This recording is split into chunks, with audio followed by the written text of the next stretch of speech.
Hey guys, welcome to the 4CV1BB tournament. This is the third place bronze match. We currently have Russian Alliance versus Team Navyfield, which everyone didn't expect to get this far, so it's quite impressive that they did. I won't tell you how the previous semi-final matches went. I mean, obviously Russian Alliance and Team Navyfield lost, but if you want to watch those games and figure out how they happened, because it was pretty dramatic, then they're on the YouTube channel, so by all means go have a look, and they're definitely decent watches. And don't forget the quarterfinals as well, and there were some of the round-robin stages as well. So this match now is Russian Alliance going against Team Navyfield for the third place playoff, which, well, third place I should say, bronze match, which has a prize, some olives on the Black Sun, sorry, the Navyfield website. You get to buy some stuff. The Russian Alliance team is playing with Spavero, an Italian CV, Graf Zeppelin, German CV, an Essex, US, P-72, a Soviet, and an armoured hood that goes 37 knots. On the other team, however, Russian Team Navyfield are playing with a Nagato, so it's kind of a confidential. I don't know why they would go with a Nagato, but that's what they're doing. An Essex, Graf Zeppelin 2, a Joffrey, and an Ark Royal. So kind of interesting to see how this plays out. I would probably favour Russian Alliance.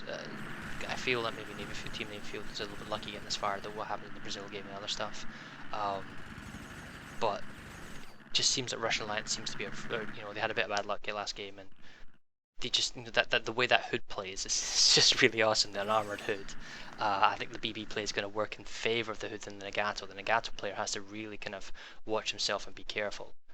Because he's a big fat target, it's not going to be that quick, so he could be super bombed by like the Soviet Russian CV, or if they're not paying attention, the Russian CV can sneak around the north and bomb the TNF team, because he's got 7 bomber pilots. He's got 7 bomber pilots and 2 gunners for the AA.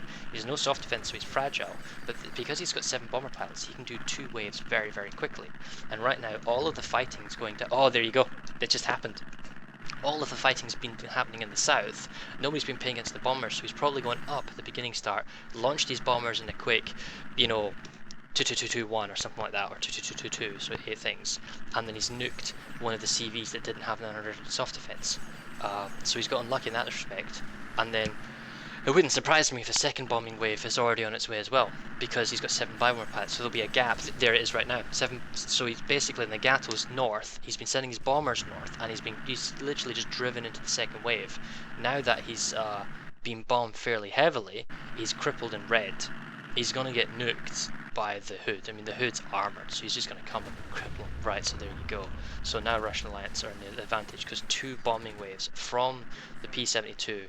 First one nuked one of their CVs on the Team Navyfield side. The second one pretty damn well wounded the Nagato. And if we count the number of bombers, you can see all the plane pilot numbers coming back in both waves. But that's about 8 planes I counted on a screenshot picture. So it's good teamwork, and also it's the fact that they just didn't see the bombers. All the efforts of the Team Navyfield, are roughly, as far as I can tell, were in the middle and south, and the bombers just went scouted right round from the north and were not picked up, and it was just clipped and killed off. So now the Russian Alliance guys, they've got 3 CVs that are pretty fire heavy, and they're just going to protect their hood, and the hood's just going to sail across and eat up all the Team Navyfield CVs. So I think this is almost game over. So here comes another wave. Now we can see that he's got 3 pilots doing a 3-3-3, and the second one was 4-5-6-7. So he was probably doing 4 times 2, unless he decided one of them to be.